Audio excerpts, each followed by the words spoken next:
Good morning from Panhandle Outdoors, America's only daily outdoor TV show. Your source for fishing, hunting, and information for folks who enjoy the great outdoors. Now sit back, relax. It's Panhandle Outdoors. Good morning, folks. Welcome to Panhandle Outdoors. I'm Winston Chester. I'm glad you're here this morning. Got a big show lined up, but first, our weather brought to us by Haney Technical Center at the corner of Baldwin and Highway 77. We're looking at a high today of 86 and a low of 77. Water temperature right around 86 degrees. Now, river readings, I don't have them for you, but I promise you we'll get the river readings back tomorrow. It's looking, but it's looking good. You know, we had all that rain last week, so of course Choctawhatchee River went sky high for the weekend and all, but it should be going down now. The tide chart brought to us by Kent Forest Lawn Funeral Home and Cemetery. We are in some really good tides. This morning, there'll be a high tide at 9:35. Excellent tide there.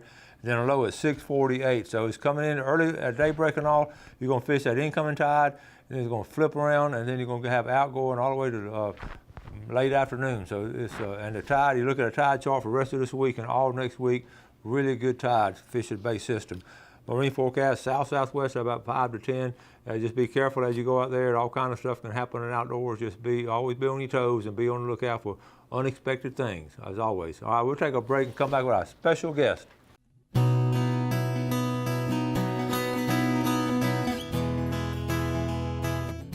All right, welcome back, folks. And look who's with us this morning, Captain Michael Cowart.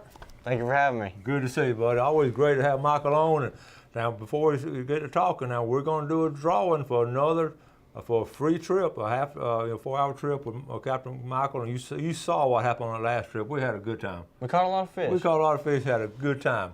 All right, what you been up to? Just tournament fishing here, trying to go to school a little bit, but mostly fishing. You got to just, on that schooling, we were talking about, you just got to keep plugging away on it. A little bit at a time. That's all I'm doing. I'm going to be Gulf Coast's longest student at this rate, but I'm going to do it. That's okay. You just keep a little bit at a time, and you'll get it done. All right, let's talk about fishing. Now, y'all have been tournament fishing, you and your dad, and y'all did. Let's go. Y'all went, since you were here last, I know y'all fished Louisiana. Yes, sir. A couple weeks ago, and it was messed up or something, wasn't it? We've been there a couple times since I've been here, but the last time we were there, we were fishing a tournament out of Empire, and anybody that knows Empire, it's just a little cut next to the Mississippi River. Mm-hmm. And you can either fish the backside, which the fishing isn't that good, or you can go in the Mississippi River and run north to Delacroix or run south to Venice. But you have to go through a lock to get in the river. Well, day one, everything went good. You went through the lock, went and found your fish, caught your fish. Well, we had trolling motor issues with batteries, and 2 out of my 3 batteries went bad. And I just got them on the tester the other day, and out of my 36 volts, 24 of them were bad. So oh my goodness, that didn't work out. And then day 2, they were doing maintenance on the lock, which was not good timing considering the city of Empire has almost no business other than fishing. So all the red fishermen were getting ready to go through the lock, and you go through that first day to fish, and all of a sudden. Well, here's the worst part. They let you go through in the morning, but they didn't let you back in for weigh-in.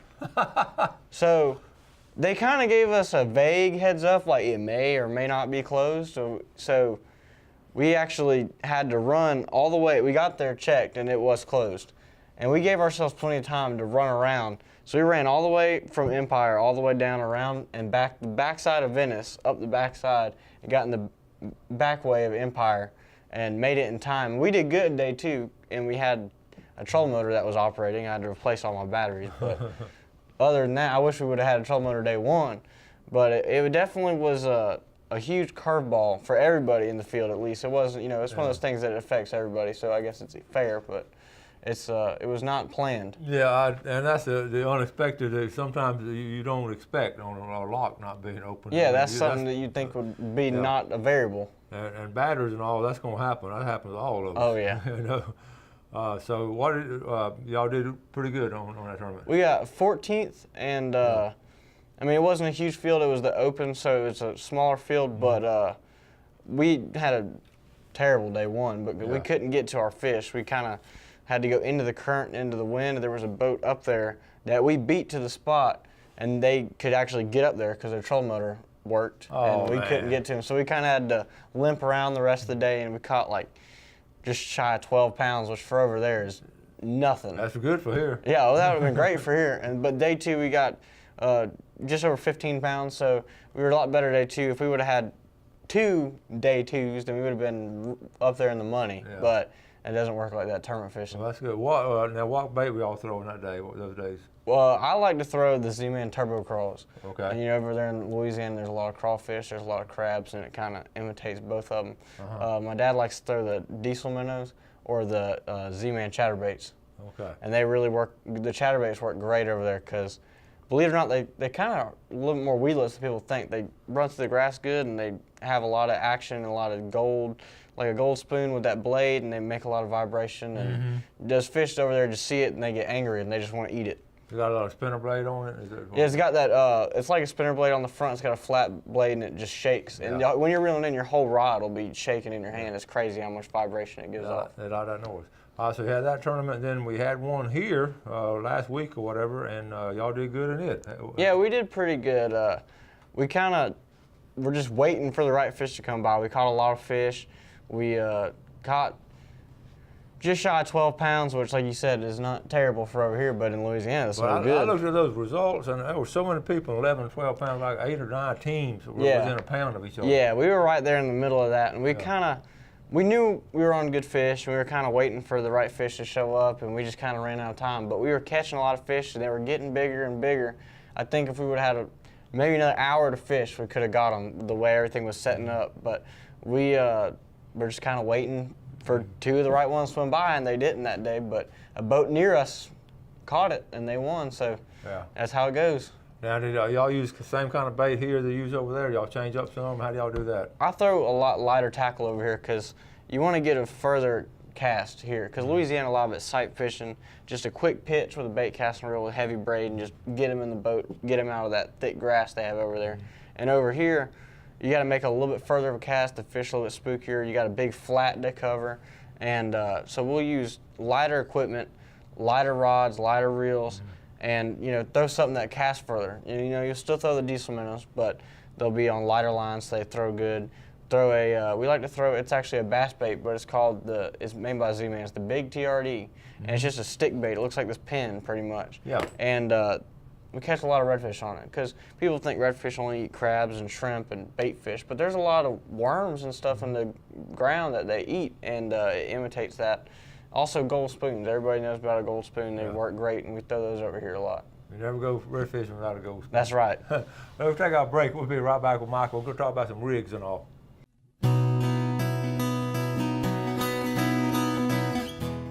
Okay, welcome back. Sitting here with Captain Michael Coward, one of our youngest captains here in the Florida Panhandle, and one of the just fun to fish with. You enjoy it, don't you? Oh, it's awesome. It's as simple as that. You enjoy fishing, you enjoy taking people. Yeah. And it's not work when you love it. It's not work. You're exactly right, and it's more of a passion and a calling than work.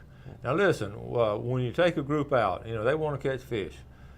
We talked about what lures you use and all. How do you rig them up and all? How do you rig your poles up and all? What do you like to do? Well, whenever you got people that aren't too good at fishing, sometimes you get scared rigging them with light line, because the worst thing you want to happen is have them lose a fish because your equipment fails. But the way people making good line and good equipment, as long as you get good quality stuff, that's not going to happen. So, like I said earlier, the key is just light enough line that you can cast. I see people all the time at the boat ramp or just on Facebook or whatever, and they're using way overkill line. They're using like 30, 40-pound line to fish inshore. And I'm like, if you really think about it, when was the last time you caught a 40-pound fish? I mean, it's not very common. And I've caught really big fish with the weight of the fish is way over the pound test of the line. So you got to size it down. You're going to get a lot more bites that way because you can get a further cast. You got a lot more feel with the line, and you got just better all-around feel of your rod, reel, line, leader. Everything works together when you size it down and you match. Yeah. I mean, I'm using 10-pound braid most of the time around here. Braid line at 10 pounds. Yeah. Braided line. You can't. I don't know anybody that's inshore fishing now without braid. You go to a tournament. Yeah. I don't see a single boat without braided line. It's just so much. It doesn't stretch, which is nice. You can hold so much more because it's so much thinner, and the same. And you can cast further because I'm throwing 10-pound braid. That's the diameter of 2-pound monofilament, and you can't fish with 2-pound line. That's right. And So it works to be able to size it down, and you know, fluorocarbon leader, you don't want to tie direct braid, especially over here in Florida. So, you know, use about 18 to 24 inches of, I use 20-pound fluorocarbon leader. And it seems to be working so far. It's a uni-to-uni knot to tie it together. Yeah. And that's one of those knots that everybody should know. If you don't know how to tie a uni knot or a uni-to-uni, that'll get you out of the woods a bunch of times. That's a good simple knot too, and it's strong. Oh yeah, that's one of those ones that everybody knows how to do, and it's been around forever. And you can do it real quick too. Oh yeah. Boom, boom, boom. Well, okay, that's some good advice right there. Now we're talking about, you know, in Louisiana and Florida, I know the fishing times, they just turn it on sometimes, don't they? Oh yeah. And that's what's been fascinating to me all these years. How they just also go in a frenzy, then they shut it down, and pick it back up. Yeah. And so many variables. Yep. A lot of it's, you know, it's tide driven.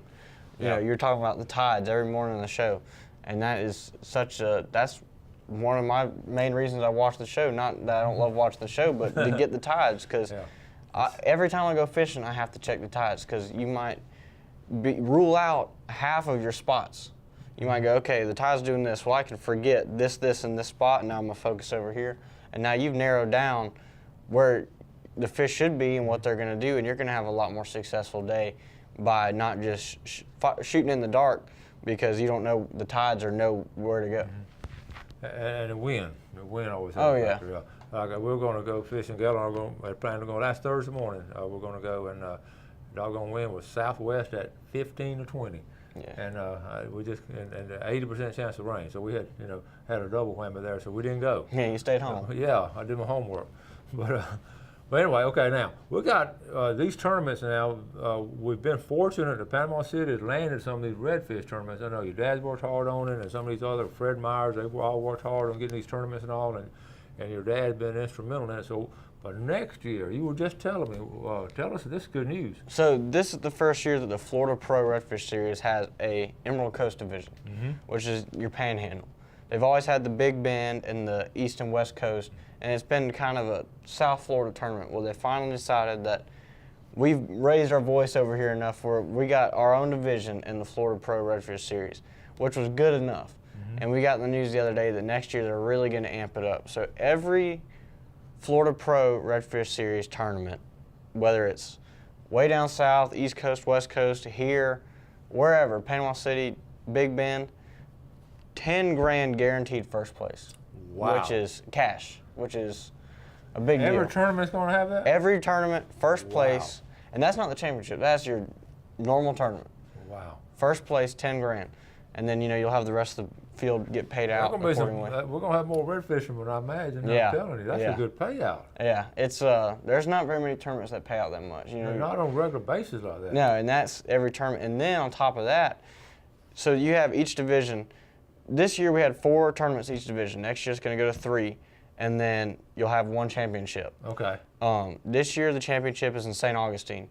Next year the championship will be here in Panama City. Right here. So you'll be fishing for 10 grand 3 times a year, and then you're going to be fishing for a lot more than that in championship. This year they're giving away a brand new beaver tail mosquito, which beaver tail is a fine boat. Yeah, well built. So that's first place this year for the championship. So next year the championship is going to be here in Panama City, and not only will we be fishing for 10 grand on each of the regular tournaments, but you're going to be fishing for, probably close to $50,000-$60,000 for first place in the championship here next year. What's great about this, you still keep your full-time job, but this is like a recreational part. Oh, yeah. I mean, you got a hobby.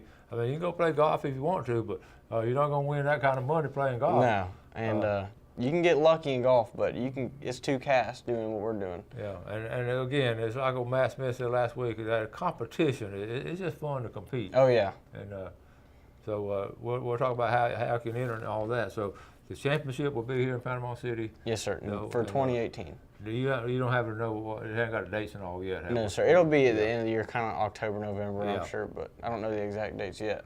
Well, that's going to be awesome. Panhandle Outdoors, I guarantee you, we'll be right there in the midst of it. Heck, I might have to start red fishing for a tournament. Hey, I can get you. Hey, I'll get you a partner. I'm sure there's a long list of people that want to fish with you. Man, I'm serious. Okay, look, we're going to take our final break, and we're going to be right back.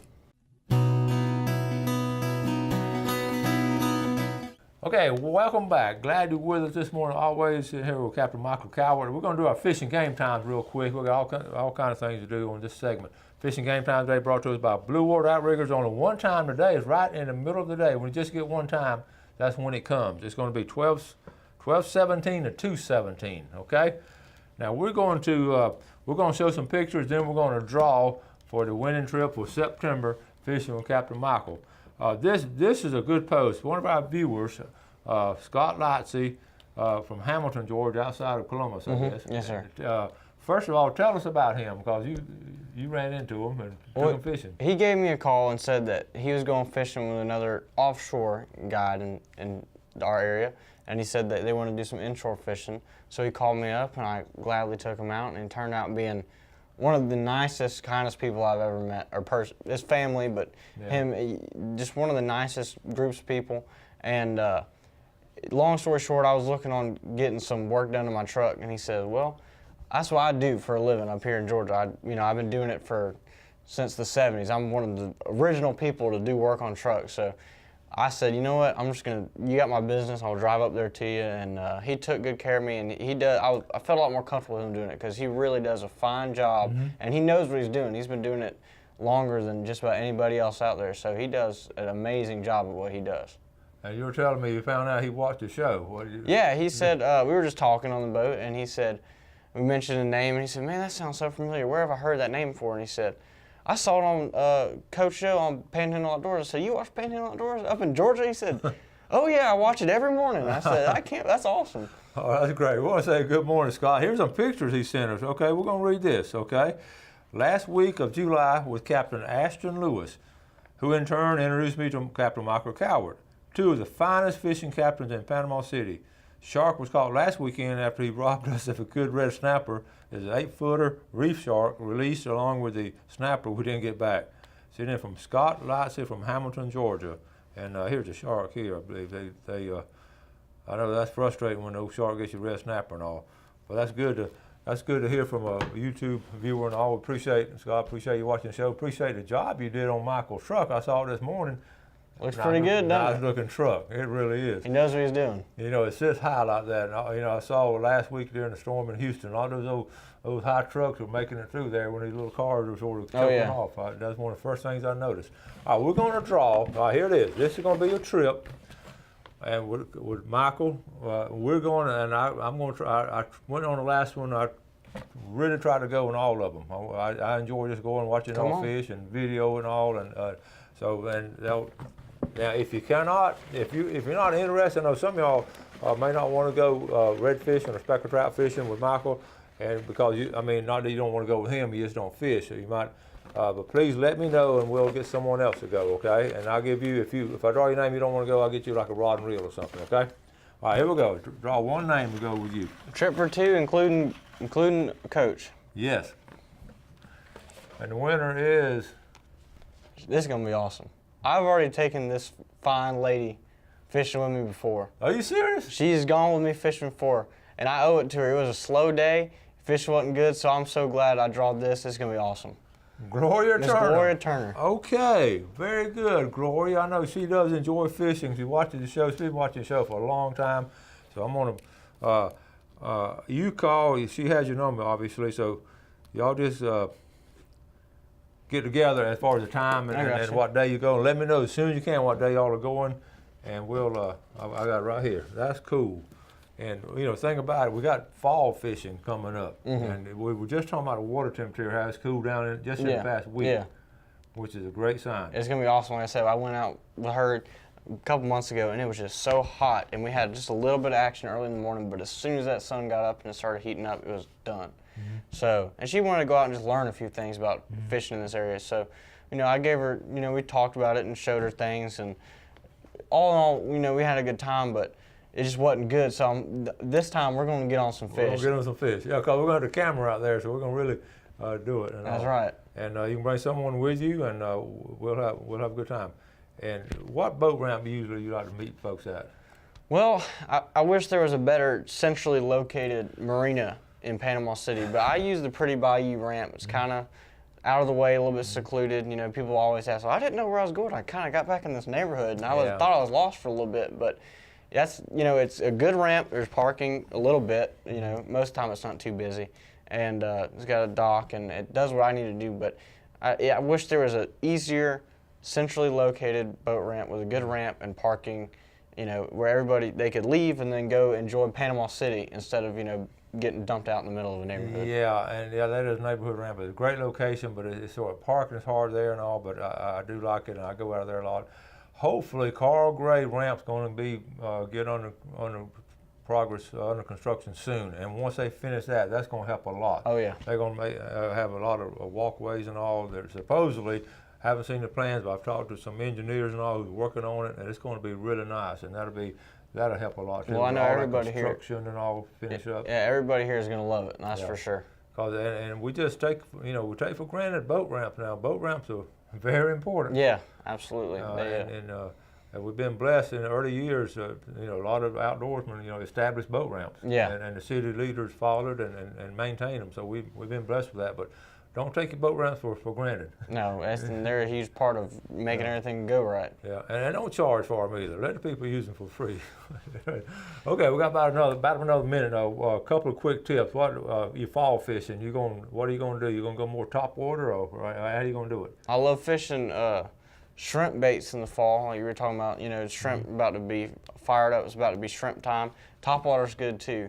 I like to speed it up a little bit in the fall with my retrieve. Everyone slows it down in the winter, and I tell people to even slow it down in the summertime because it gets so hot the fish get lazy. But right when it cools down is when they get really aggressive. So you can speed it up, fish a little bit faster, cover more water, and you're talking about shrimp and top water as well. I always say they're sort of like bears and all. They seem to eat a lot in the fall to get them through the winter. That's right. It seems like they really want to fatten up on all that. Yeah. So that's going to be good. So I'm looking forward to this trip. We'll get together on time and all, and we're going to draw every month on here. Okay.